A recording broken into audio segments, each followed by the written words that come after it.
I know a lot of people feel guilt when they feel any joy. But for me, I just really embraced any joy that came into my life because I knew that any moment would be really hard again. I felt like those moments of joy gave me the strength to keep going when another wave came and when another grief wave came, when things got really hard again. So they were like almost like a moment of fresh air where I could just like enjoy the moment. Um, but definitely, even those moments of joy were different than the moments of joy before Aria died.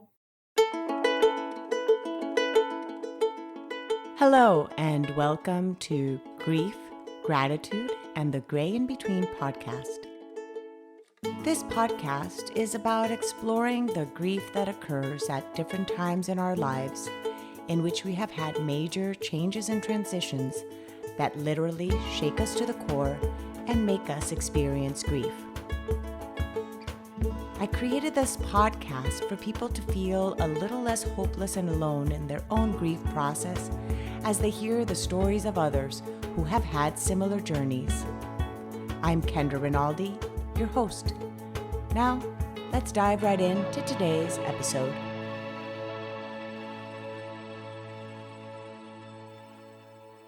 Thank you so much for tuning in today. Today, I will be talking to Megan Hillukka.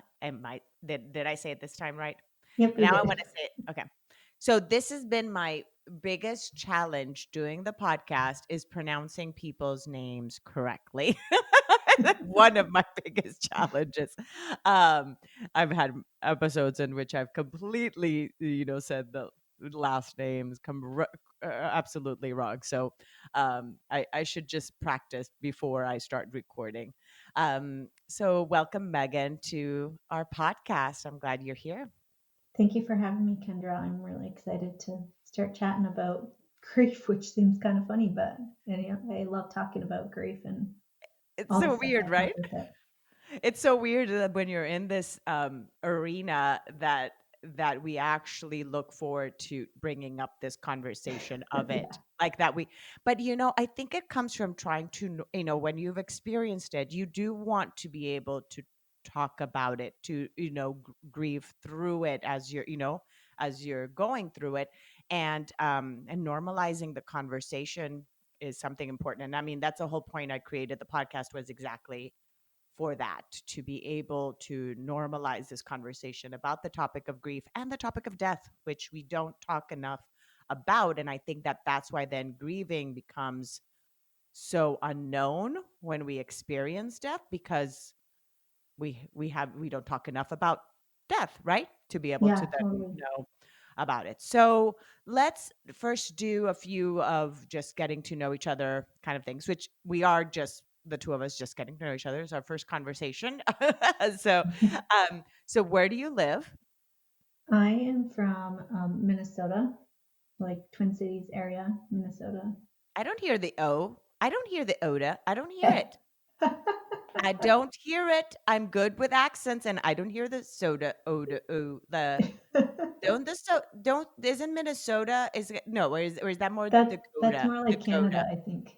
And Canada and Dakota, and the Dakotas, the Yeah. northern part. Okay, okay, then I'm totally wrong. So you're from the Twin Cities, and then that's where you were born and raised, and that's where you live now? Yeah. Okay. And then tell us then a little bit about your family, and then that way we can navigate into your grief story there. So your Yeah. mom's story. Yeah. I am married to my husband, Justin. We have been married for almost 10 years.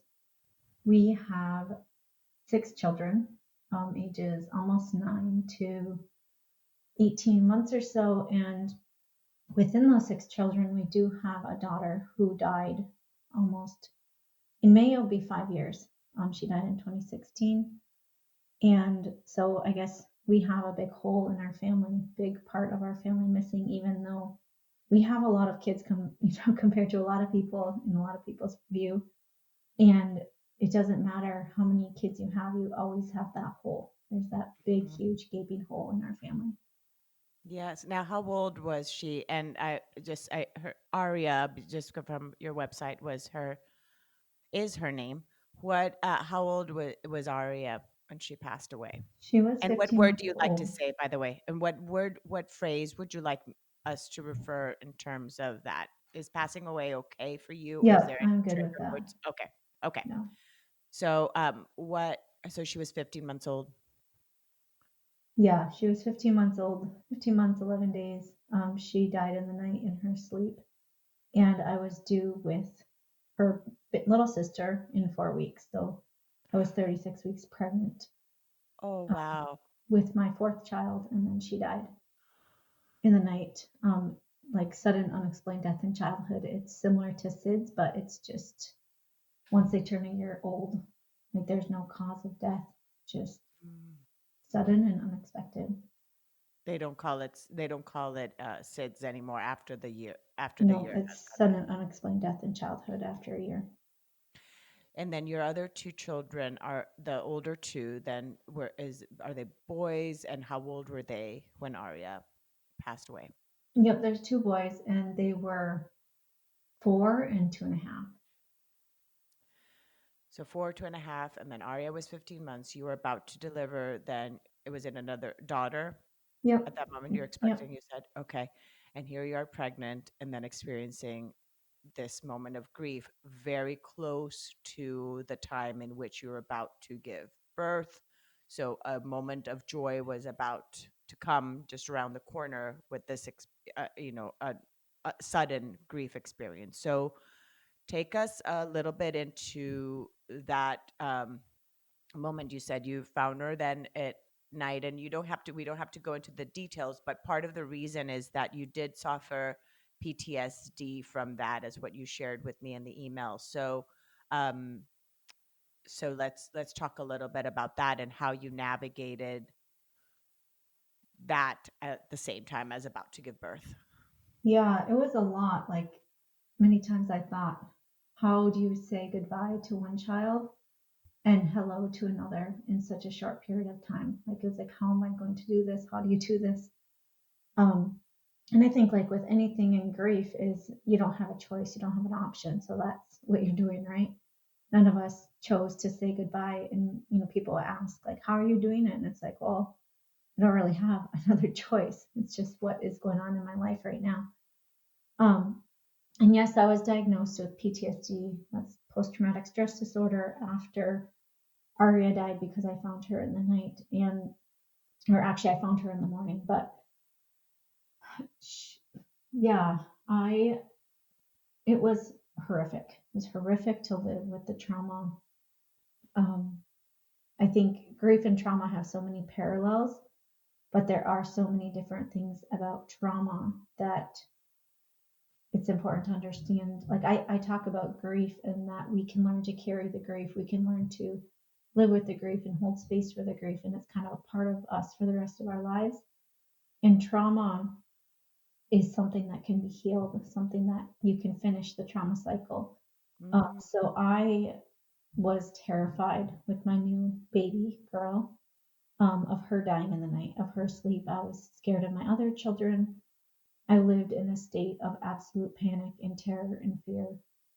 Every single day, I would have flashbacks and moments of like shaking my other kids, thinking that they're dead and gone. And like it was so real to me over and over and over again. And it was really horrific to live that again and again and again. And so So that's where the trauma came in, and where like it lasted for, a long time until I got the help for it. But anybody can have those flashbacks and those kind of things for a while, but as if it keeps happening for a long period of time, for if I would have not gotten the help that I got with it, I would still be there. I have no doubt that it would still affect me to it the becomes degree that it was. paralyzing.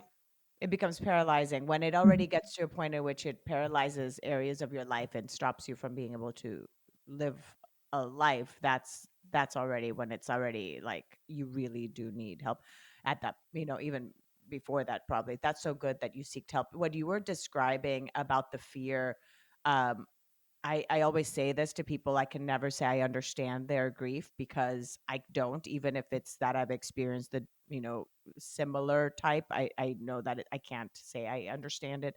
I Mhm. can relate to that aspect of what you were talking about, the fear of what would happen to your kids. My first pregnancy was a miscarriage. And so that aspect of like the whole pregnancy, the not knowing what was going to happen. And when you know that uncertainty component, and like Hmm. like when you were explaining of how you would like not know, be afraid of even probably even going to sleep yourself, like I'm just like multiplying even just that glimpse of mine with a miscarriage of the fear of like my next pregnancy, whether it was going to be viable, to what your experience was.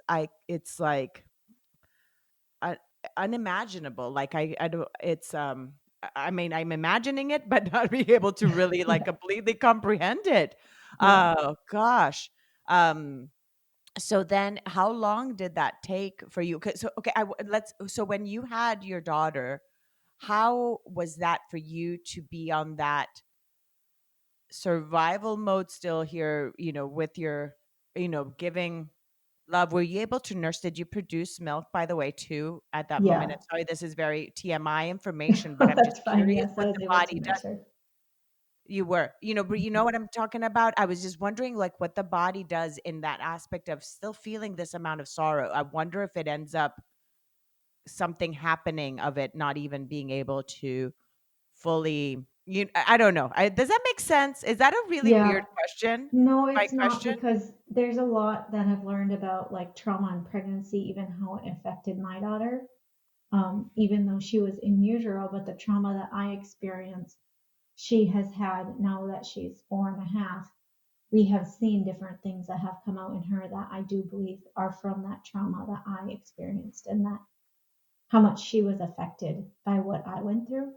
Mhm. Um, and definitely, I kept wondering, like, is this baby going to come sooner because of all the stuff I'm experiencing? But I think, I don't know, I guess it was good the way that things happened because I needed every second to be able to try to process before she was born. Mhm. Now, what kind of language did you use for your sons then? Because there were 4 and 2 at that time. I asked this then to parents that have had, either, what if their spouse pass away, explaining to their child, or another sibling. What kind of words did you use to explain to them what had happened to Aria? Um, I think at that time, there I definitely got a lot of like pamphlets and things that said like things not to say and whatever, and it's kind of like I guess we just kind of said the truth and what we believe, that she died and she went to heaven and she's not here anymore. Her body doesn't work. Just all these things that as they've gotten older, we've been able to talk more about kind of what happened. But at that stage, it was just like, I don't, what do you say? She Yes. died, and that's, Hmm. they'd ask why, and I'm like, we don't know. We don't know why. We don't understand why. Um, and we believe that it was her time to go. That's our faith, is that um, God took her home, and that, whatever. But just the really trying to communicate that, I think something that, like, she died in her sleep, and so we didn't want to say that, she I slept was away just or gonna ask you. So I was actually gonna ask you that component right there. I was actually just taking notes here to ask you that next. Was that something that then was there fear around falling asleep for your other two based no. on not I at all? think Good. right away Okay. they didn't fully understand that she died Good. in her sleep. Okay. Um, and it probably hasn't been until, my older son can read, and we have a book. I made a book about her, and it talks about that. And I think they can start to understand now as they're getting older. But at that point, I don't think they really knew that it was, in her sleep. But I have seen, like, even in my daughter who didn't even know anything about that, and like my different children, I've seen Hmm. it come up where they've had like tons and tons of nightmares at a certain age or whatever, and they have a hard time sleeping. And I do think that that's related to all of the sleep, the sleep Hmm. issues that we've had kind of since she's died. Absolutely. Yeah, especially if in the first, what would you say your most like PTSD occurred in the first year, 2 years? When was it that you felt that it was the strongest for you? Well, it's for sure in the first year because that's when I did it.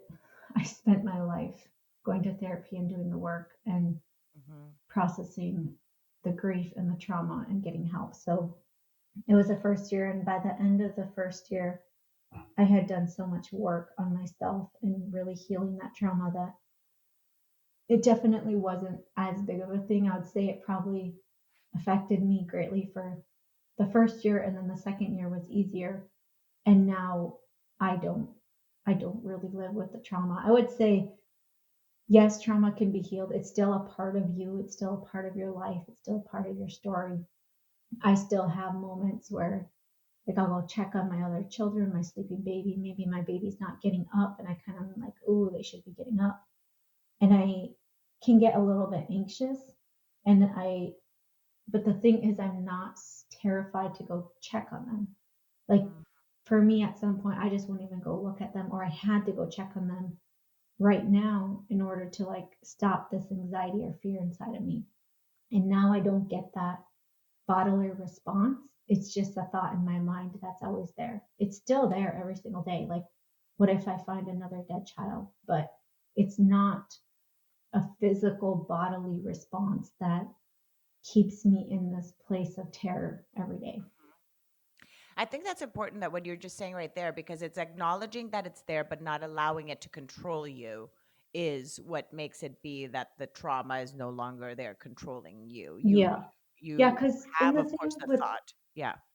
the thing with trauma is like no matter how much you try to, talk your way out of it or reason your way out of it, there's just no way to do that. You can't reason your way out of trauma. You have to get the help. You have to really rebuild those pathways in your brain and connect the parts of your brain that aren't communicating anymore and turning the parts of your brain on that turned off in that trauma experience. And it's so important to get the help for it because it doesn't just go away. And I have done the work. It is exhausting. It's a lot of work, but it has absolutely changed my life. And every single day, I'm so grateful when I can feel this calm in my body versus that absolute horrible ball of stress that was in my chest that I told everybody was slowly killing me. Wow. Now, what type of therapy what did you feel helped the most to move through the trauma? What type of method? Yeah, so I did EMDR, it's eye Mhm. movement desensitization and reprocessing. And the thing I would say about that is it's really, really important to have a therapist who, number one, you connect with, where you can feel safe in their space. And number two, that something that I've learned from talking with other people is that sometimes you can have a therapist who pushes you when you're not ready. And I think it's very important that you are the leader in your healing and in your working through your stuff, and your therapist is your guide. They're the person helping you shine a light into the darkness, but they're not forcing you to do anything because it is something that can be really scary because you could get re-traumatized. But if you go at a pace that's safe for you, if you listen to your body, if you listen to what's going on inside of you, it is absolutely life changing. So EMDR is like I had these buzzers in my hand that would go back and forth. And some people do like with their eyes following a laser. Some people tap on the right side and left side of your body, but it's really connecting your right side and left side, turning on both sides of your brain, going back and forth. Mhm. And my And therapist changing was, the neural pathways kind of thing of how it affects you, like how those memories affect you physically. Is that basically also what you do as they're like going through that? You're kind of just changing the chemistry of your brain process? yeah, so you like reprocess the memories. And Mhm. so, two different ways that I have thought about it. This is not actually like scientifically the way that it is. As I learned more about it, there's a lot more like more This is the way you scientific. interpret. This is your interpretation of it as you think Yeah, through it. and Yeah. and it really helped me to understand. So I think of it as like your right side and your left side of your brain, right, have all these pathways, neural connections that connect them. And when you have trauma, it just cuts those in half. Like your right side and your left side of your brain cannot Don't connect. communicate. Yeah. They can't communicate. And so with EMDR, you're rebuilding those pathways Hmm. back and forth onto your right side and left side of your brain so that they can communicate. And so your brain isn't like, okay, this happened and now I'm stuck here because this is happening again and again and again and again. Because your brain and your body believes that it's happening over and over. And no matter how much you talk about it, no matter how much you say, oh no, I'm going to be good, your body doesn't believe it. Your body's still in that state of being stuck and terrified and fear and shock. And so you need to rebuild those pathways in your brain. And another analogy I can quick give is like to help understand is like your brain is like a computer, has a bunch of files that files all the memories of the things that have happened in your life. And when you have a traumatic experience, that file is in the forefront, ever present, and you can't file it as a past experience. It's constantly pulled up, it's constantly there, it's happening again and again and again. And until you can learn to file that, like your brain can file that memory as something that happened in the past, then you're going to keep living it again and again and again. Yeah. Yeah, you have to change. I remember when I was, I don't know, 19 or something, I was this therapist. I was in a dance group, and he was kind of making us giving us an example of how you could change like fears into changing how they were stored in your brain into happy memories, something like that. So he'd make us like think of, okay, like what color is it? Is it in black and white? Is it in color? Is it moving? Are you in the picture or are you outside of it? Like kind of thing. And Mm-hmm. so by switch, and then think of a happy memory. What color is that? Is it in color? Is it in black and white?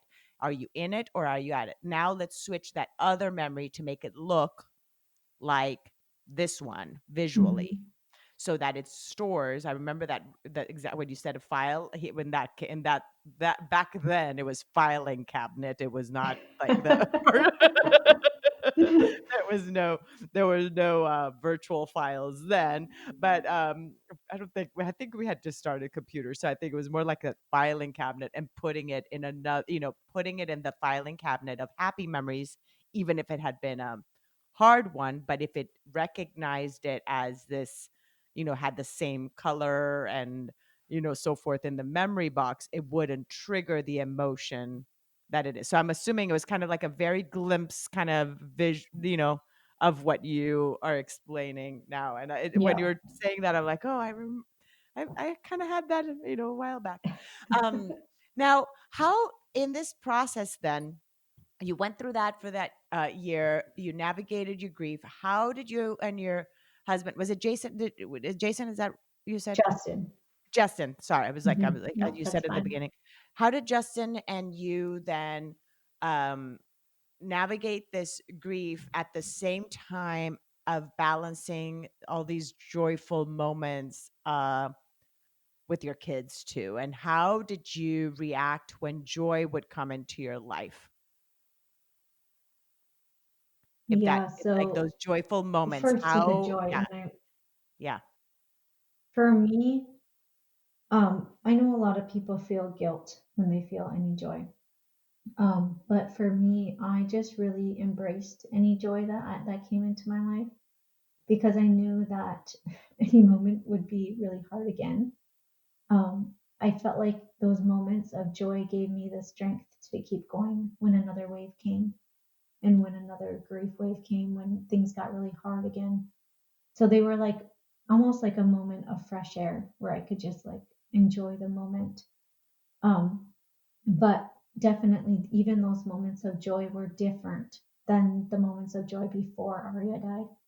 And now I would say they're even different than now because now my joy is way deeper and way more expansive than it was in that moment. It felt like even the joy that I had was always clouded by a heavy weight. Now I don't have that anymore. But my husband and I really had a hard first year. it was very difficult for us to communicate, especially with my trauma. When you're in a state of trauma and you don't feel safe in your body, everything, it's hard to connect. It's hard to feel love and connection, all those emotions that you really need to feel safe and grounded to be able to feel. Um, I was very angry and snappy, and um, I spent a lot of time at therapy and just trying to pull myself back together, is what I felt like. I was broken and shattered, and I needed a lot of help. And my husband kind of became the rock and really just did what he felt like he needed to do. And it was really hard. It was hard on him. It was hard for him to feel like his wife changed so much, and wondering many times, he had wondered, like, do I even love this lady anymore? Is like, how do I, how do I connect with her? And Mm. then we're both grieving, and we're both grieving in a different way. And that was hard too. Like, I wanted him to grieve the way that I was grieving because I wanted to connect with him through that, and he grieved a different way. And it took me a long time, I got not super long time, but it took me a while to understand that he was grieving, he missed her, and it didn't look the same as my grief. But it didn't mean that his grief was any less or that he was in any less of pain. It just meant that he showed it a different way. He processed it in a different way, and that I had to be okay with that, and I am okay with that. I feel like that was the hardest, absolute hardest year of our marriage. But now we have the most amazing marriage. But I don't believe we would have had those hard conversations.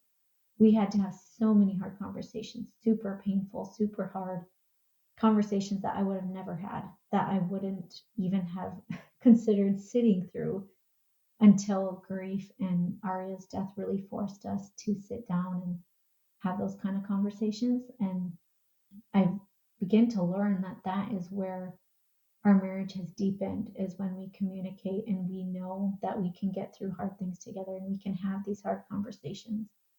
That has been, it's been really amazing, but it's been a really, really hard journey, I guess, to get to where we are.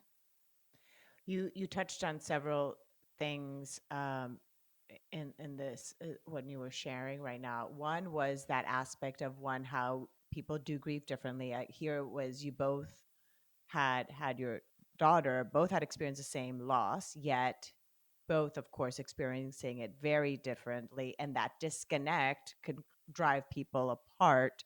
But the fact that during that time, like you said, the having conversations and the fact that you were also getting, help for your trauma component too, um, and then realizing that you were both grieving just differently, not it that was what was able to kind of mend that bridge that was there that you felt that was different, that disconnect, right? Yeah, Um, Kind of like we were talking about the left and the the left side of the brain and the right side. It's kind of that, like you guys just yeah, had to again build that neural yeah, pathway then again here to realize, oh wait, yeah, they're different, but it's still grief. We're just expressing it differently. Um, so that is huge. And the aspect, because again, I don't know if those statistics are still true or not or things. My parents experienced the loss of a child. My sister passed away, so I've seen that as a child viewing that in parents, and I know how hmm, different each of them grieve. But the how many marriages sometimes there's I'm sure there's statistics, you may know this, I don't know this, end up driving themselves apart because of how they grieve is so differently and they can't find that connectiveness again. So you've already experienced the hardest part in your marriage ever, like you said. So you guys will be able to do anything else from there on. yeah, yeah. That's what it feels like right now. And I think that that statistic is really thrown around a lot, and I think Yeah, and that it's probably not even it's true. not always Yeah. true. Well, Uh-huh. no, I think it's what people believe, and I think Mhm. for me, it's a something. Okay, if you, like, I was terrified. Okay, is our marriage going to survive this? Because that's, Mhm. what a lot of people say. And I was told by my therapist that it's not that, it's only marriages that were already rocky to begin with, like Oh. kind of on the edge before this happened, that's very common with, but it doesn't, like, just because your child dies doesn't mean your marriage has to end. And I Mhm. think what I what I see a lot is that we had the hardest year ever. And if we had been like, well, our marriage is ending, it could have been so easy to give up and be like, no, we're done. But I think it's so important to know that there can be really hard seasons and you just have to give it time where you work through it and you continue to keep trying to communicate, continue to keep trying to learn to love each other because it's a lot to go through.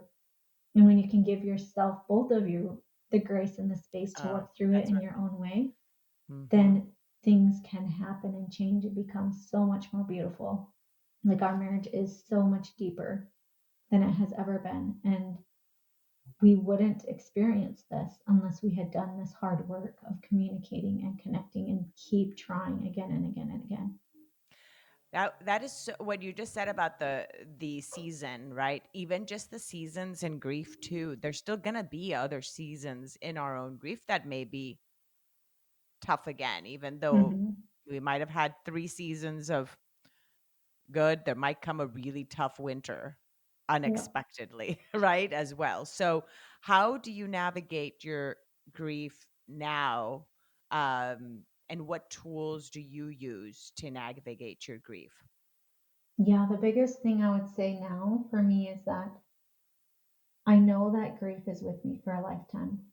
And where before I would fight it and be like, oh, I don't want this to be a part of my life. I don't want to feel it. I don't want to, like, I'd get angry when Mhm. my grief came again. And now I know that it's with me forever. And when my grief comes, I'm not saying it's a bad thing. I'm not trying to get rid of it. I just let it be there. I'm like, yes, this is grief. Here it comes. I can feel it coming. I hold space for it. I sit with it. I feel it. And for me, it's a reminder that Aria lived, that I love her. I loved her. I still do. That she is a part of my life and with me forever. And I'm never going to forget her. And like, I welcome it. It's okay for it to be there. So Mhm. that's a huge thing that I do. But I do a lot of different things that really help me. This is what I teach moms that I work with is I do a lot of meditations and connecting with the emotions in my body. I really learned this in my own therapy sessions is feeling the emotions, experiencing them. Where are they in your body? What color are they? How do they feel? Because so often we're so disconnected. The pain is so great that we want to leave our bodies. We want to get out of them and like numb it Mhm. rather than going into our bodies and feeling it. And so I do a lot of that in myself anytime I have any emotion, even if it's not related to grief, instead of stuffing it down, which would be my natural tendency to want to, is really sitting with it and processing it. I also do emotional freedom technique. It's a tapping that has been super helpful for me in so many aspects with grief and other emotions. And that's also something I teach moms to do. And really just noticing the thoughts that I have that keep me suffering. So, for example, a lot of moms feel guilt, and a lot of, like, I think anybody who's had somebody they love die, they feel guilt because what could have I done differently to save them? Was there a role that I played in this? Is there something I could have changed? And I felt a lot of guilt. And for me, I was on this loop where the thoughts kept going again and again and again, where I couldn't get out of the cycle of it was my fault. There was something I could have done. Could have I, what if I would have gone because she had cried in the night? And what if I would have gone in there Mhm. and excuse me, held her or something? What if she wouldn't have died? And I just kept going over and over and over in that. And once I was able to, it took me a while and it took me a lot of processing and work to be able to change that to, even if I would have gone in there and hugged her and told her I loved her, she still would have died in the morning. Like there was nothing I could have done. I couldn't have changed anything. Um, and it took me a long time to be able to let go of that guilt and that it wasn't my fault and there was nothing I could have done. but noticing the thoughts that were in my mind to be able to, work through it and being like, okay, this is what's making me feel guilty. And when I'm ready to let go of the guilt, I can change these thoughts to something else that really brings me to a place of like, it wasn't my fault. I loved her. I did everything I could. I cared for her the best way I could. Um, and yeah, so doing that kind of thought work is super, super helpful. I always say it's like learning how to just live with the pain of grief, because grief is really painful, instead of suffering under the weight of all the stuff that we add on top of it. Hmm. What you said about acknowledging the presence of it, and I think it is so much easier to just allow it to be than to push it away. It takes so much more energy to push those feelings away than just to feel them. Like when you're pushing them away, I feel like it's like a pressure cooker type of thing, you know? It's Hmm. like you put this cover on it and they're just like boiling up there and it's like it so much force is in needed and energy to just try to keep them in rather than just feeling them as they come and acknowledging that they're there, and like you said, switching a little bit of those emotions of with the rationale, right, that you use now in order to be like, well, yes, I have those feelings of guilt, but I would have not been able to change the outcome, you know. So kind of giving your own pep talk per se to navigate through some of these, you know, I don't. I would say the negative self talk would the other would that would be in a self help kind of aisle type of aspect, but Yeah. in this case, it'd be that the those aspects of guilt that come here, you just have to switch them out. Um, and now, how has that role and when did the role of you starting to help others begin, and how has that been instrumental in your own grief journey of now being a support for others? Yeah, I think it's been about 2 years when I started exploring, how can I help others? I do remember sitting in my own therapy sessions and like really wanting to help other people with this, but I was like, I don't have the energy. There's no way I can help others right now because I'm so broken myself. There's no way I have the energy or the capacity. My energy is beyond empty. Like I can't give to anybody else right now. And so once I was able to get into a much better place, feeling a lot more grounded in my own life and feeling like I can help others, I really dove into it. And what I learned, which is very interesting, is like experiencing grief and living with it is one thing, and then diving deeper in how can I help others move through it as well is like a whole nother layer of like, how can I help people, how can I teach them, how can I guide them through this as well, is like a whole nother layer of learning and a whole nother layer of diving into how the body works and how our emotions work, and really talking with tons of moms about their grief journeys and their experiences and how it's so possible for every one of us to feel that hope and that joy again, but also that we are going to carry grief with us for the rest of our lives. So it's really been an evolution of me going from, this isn't about my grief anymore, which it is, I grieve still. I still have a lot of grief, but it's not when I work with moms, it's not about my grief, but I have to be in a place where I can hold space for them and their grief and not make it about me. It's all about them. Hmm. Yeah, you end up help it. We help ourselves by helping others. So many times, I feel sometimes you get more. Like I Yeah. sometimes feel kind of like I'm cheating. Like I'm like, well, it really is helping me even more than than maybe it even helped the other person. Yeah. There's this sense of fulfillment and ease, and as you're saying, like being able to give somebody else the tools that helped you. And yeah, that act of service is just so important. So would you say then that this aspect right now here of you giving to others has been one of the biggest learnings of your grief journey, or if you want to share what things you've learned or that you're grateful for of your growth in this process.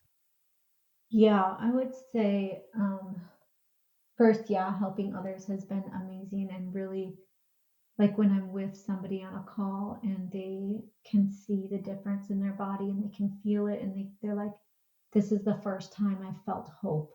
This is the first time I've been able to see that like maybe I'm gonna be okay. It's like the best thing that I can hear. Like I'm like, yes, it works. It's helps. Like that's what I'm here for. But the things that have changed my life is I have learned that we can die at any moment.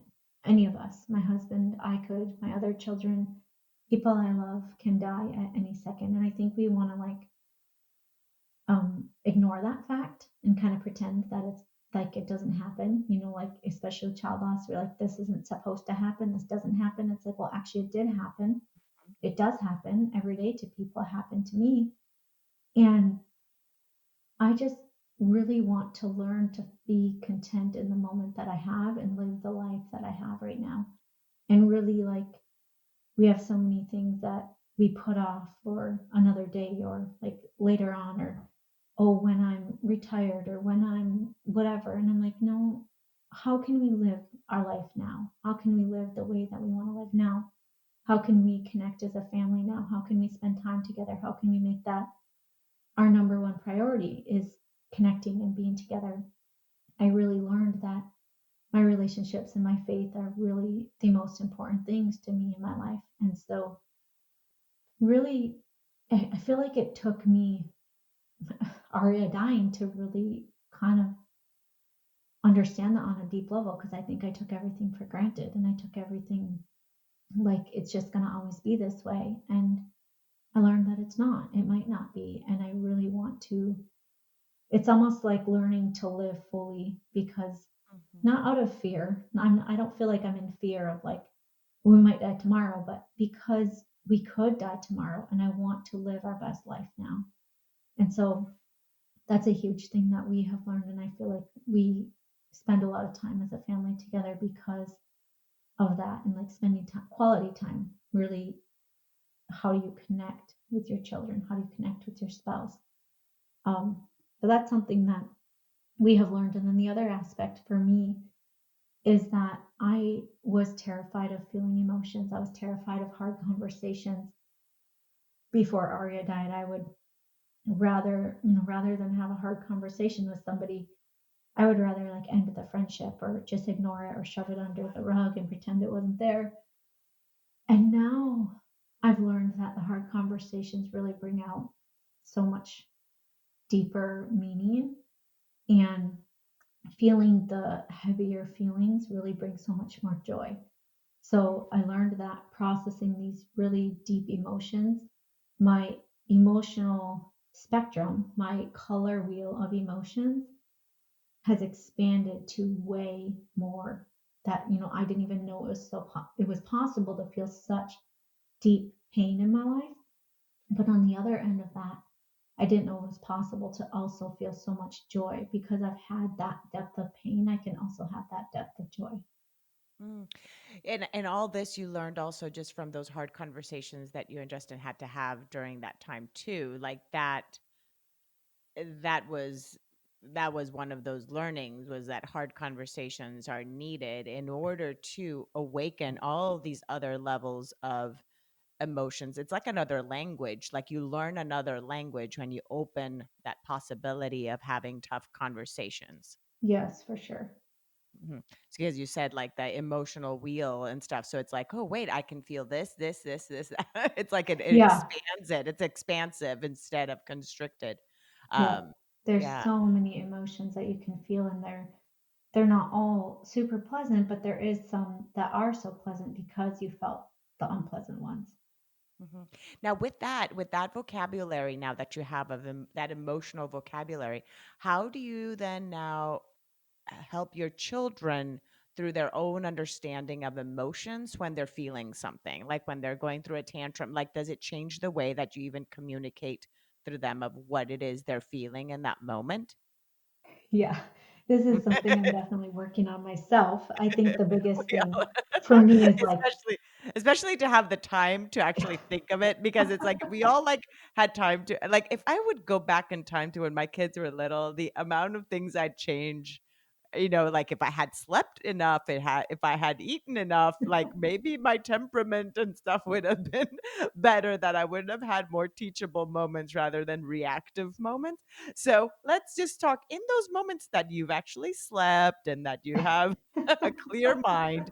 Do you use those opportunities to expand on their emotional, vocabulary in yeah, yeah, their for life? sure. I was gonna say that a lot of it is me being in control of my own emotions is the first part, is Mm, like me being like, okay, my kid is screaming. That doesn't mean I have to start screaming. I can calm down. Like I have to be in control of myself before, I can, mhm, start working and helping them. But I do different things with my kids. Sometimes I just let them, whatever they're crying about or whatever, I don't try to change it or fix it. I just be with them. I elbow them. I hold them if they want to. Sometimes they just want to be left alone. Um, and just really help them, like when they get to a place of calm down, then we work through it and like, yeah, you were really sad. What was happening in your body? What were you so sad about?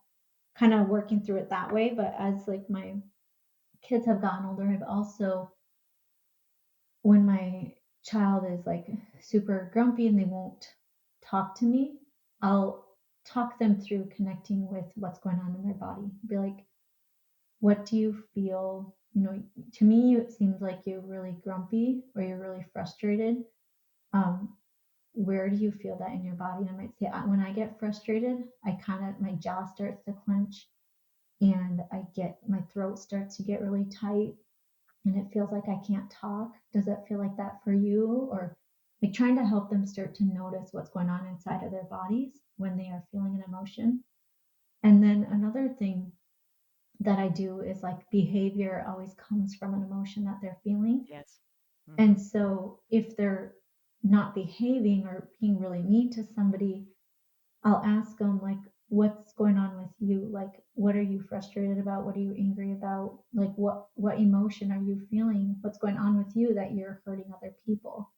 mhm, And a lot of times you're like, I didn't even know I was frustrated. I didn't know I was angry, or I don't even know what's going on. And it just really like give them the space to be like, okay, then maybe you can go sit and have some quiet time in your bedroom and just think about what's going on, inside of you, so you can really get present with why you're hurting other people, because it's really important to process that emotion that you're feeling.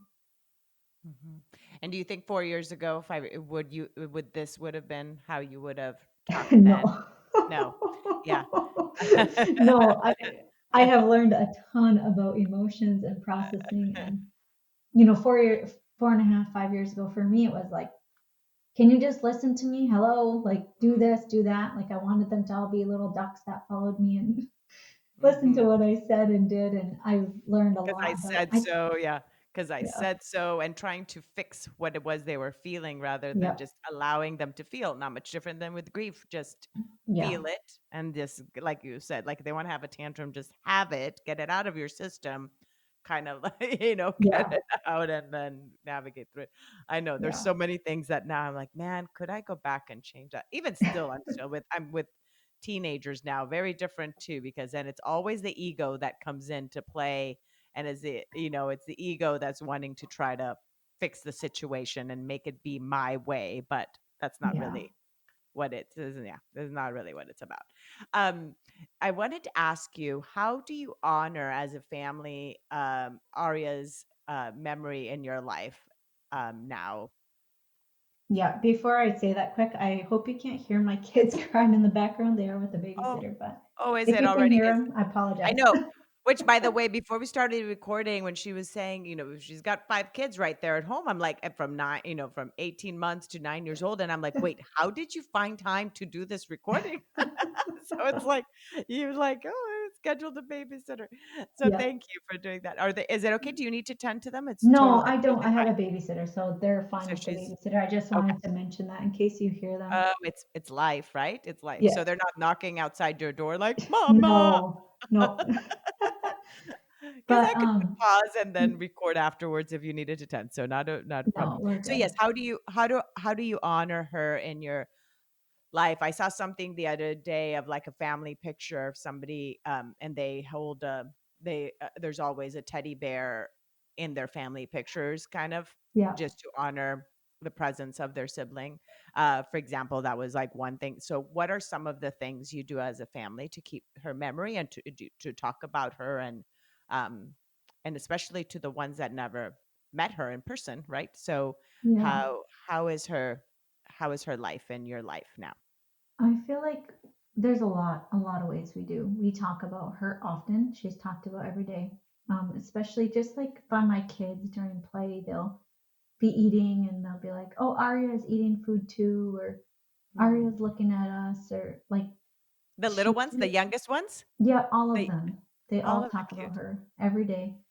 Um, like even my daughter will be talking with somebody and she'll be like, "Yeah, do you know Aria? Do you remember Aria?" Like I just love when it comes up like in conversation amongst my kids. My kids will bring her up often, and we talk about her a lot too. And something we've done, which has been really fun, is we light a candle in our living room. We have four candles on our table, and so each of my kids that are old enough, they we light the candle and then they can blow out. They say something that either they remember about her or that they would like to do with her if she was alive. And so Mm, they say that and then they blow out the candle. And we've also done this for my husband. His sister died 19 years before Aria did. mm, And so they'll say something about her too, which is really fun. And mm. it's just a way that we talk about her and keep her alive in our house. We have many things that we do for her birthday. Normally, we've done a meal, Ronald McDonald meal, because she was at the hospital and we used that Ronald McDonald house on her first birthday. And so that has been really helpful. I guess I don't know if we're going to be able to do that this year, but we've done a lot of different things. Like just, we have a lot of things in our house. We have pictures of her, we have angel statues, we talk about her a lot. I made a book. It's like a scrapbook with all the pictures that I have of her in her life. And I got a bunch of my friends and family to just give me any memories they have of her. So then they have all of everyone's memories of her throughout that book. And then all my memories and all my husband's memories too. And that book has just been really, really helpful for my husband and for my other kids to look at. 'Cause then So, they feel like they know her. It's as if they end up borrowing those memories and making them as if they're their own. Oh, yeah, remember when Aria did I this it remind like, that's kinda my kids talk about sometimes when they've watched, like, videos of them when they were little, but it's really not that they remember, it's just because either hmm, they've seen a video or because we've told them of a story. "Oh, remember when I was, like, 2 and that I did this, this, this?" It's not that yeah, it's more because they've heard it. So for your kids, they're those memories of everybody else are becoming their own memories to carry of Aria. yeah. It's beautiful. Beautiful. And then did I interrupt? Was there something else you were saying No, regarding it's the book? fine. We just do a lot. We talk about her a lot, and then I guess the work that I do, I get to talk about her a lot too, and really my experience of her death and her life and everything, what it's taught me and given to me. And like we've often talked about, like what would our life be like, without her dying? What would Mhm, our life be like? And it feels like so much has changed that I wouldn't even have a clue where we would be in our lives mhm. if she And was still here. that's interesting because sometimes, like, we wonder the what ifs and so forth, and as much as we would have not necessarily we don't want necessarily that experience to have happened, yet at the same time it was meant to happen for the life to be what it is now. And so it's hard to Mhm. sometimes turn back time and figure out, even looking at it, what would it look like now Yeah. because it was just not part of the greater plan of God for that to be. And I mean, I know you're religious, so I can say Yeah. that word, so yeah, it was not part of his plan for that to be. And I guess in your case, faith has been one of those aspects that has brought you then comfort in your journey. Yeah. Yeah, it has. With the kids, when you were talking about them eating and stuff like that, have any of them ever mentioned, do they talk to her? Like, do they see her? Things like that too?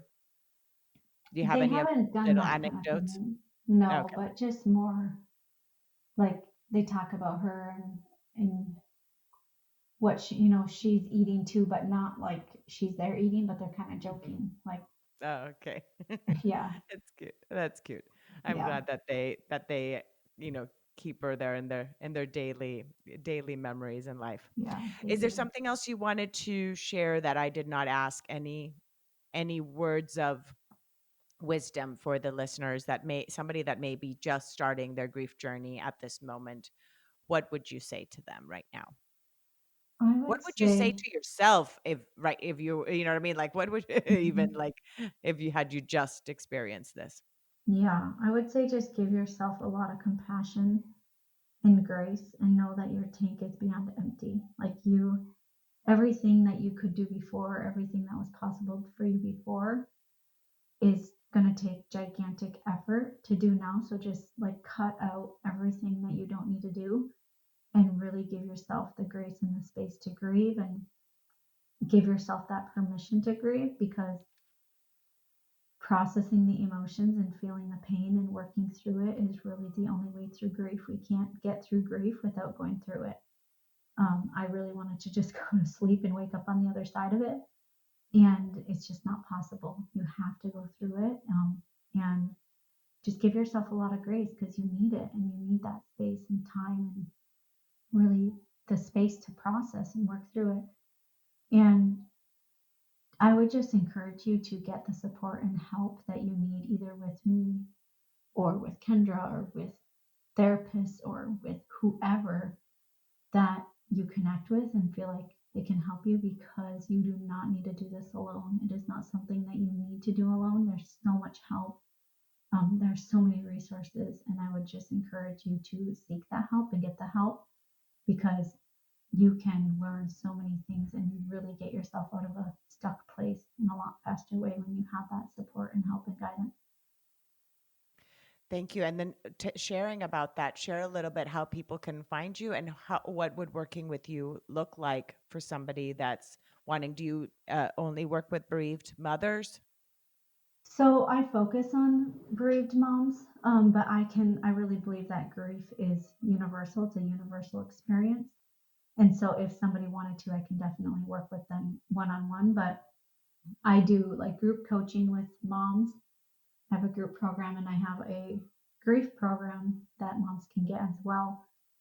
But I have done one work, but I'm more focusing on my group. And then I also have a program that could be for anybody, but it's really like the wording is for like moms who have lost a child. But this program, I have no doubts it can help anyone with grief, but it's called Stop Talking, Start Feeling. And like we are talking about how you begin to, we don't feel the emotions as much. We fight them, we don't want to feel them, and it can feel really scary to feel them. And instead, we talk about it a lot. We try to talk our emotions out of our body, and sometimes we need to stop talking and we need to go internal and begin feeling that experience of the sensations inside of our body.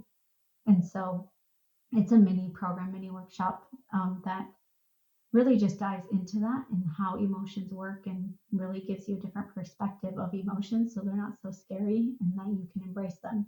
Because grief is not your enemy, it's really a place to hold space for and care for and remember the person who died who you lost so much. That's why you have grief. Mm. And Uh, so that's a I do beautiful that and then description of it. That's a Uh, beautiful. Can you say that again? Grief is really a place where say that description again. It's just so like beautiful. it's just really a place to care for and hold space for the grief that you have, because you Yes. have the grief because of the love that you have for the person that you lost. Yes. Beautiful. Beautiful. Yeah. See, I always learn even in these interviews myself. Like it's like we're constantly learning and seeing different perspectives and just even ways of wording what grief is. So thank you for Hmm. sharing that, and thank you for sharing Aria with us and your journey, and for everything that now you're doing for others as well. And I'll make sure to add your website, and it's your name. If you want to just say it, just in case people don't Yeah, look through the Megan show notes. Hillukka. It's Hillukka. So there's two L's and two K's. That's And my Megan is website. with it's Megan, because sometimes too those have Megan. different. Yeah, and Yeah, then Hillukka.com. Hillu double L and double K. Yeah. And if you want to do that workshop, that mini workshop, it's just meganhillukka.com/workshop. And then I also host a podcast called Grieving Moms Podcast. Oh, that you see, I did. Oh, you talk. There's my dog now talking here in the. Um, what is your podcast called? It's called Grieving Moms Podcast. Oh, okay, perfect. You see, I didn't know that part. I didn't know that you were also a Yeah. podcast host. Yeah. Perfect. Well, thank you so much again, and thank you for the kids and for your babysitter too for for giving you this space. So, Yeah. thank you, Thank you, Megan. Kendra. I appreciate it.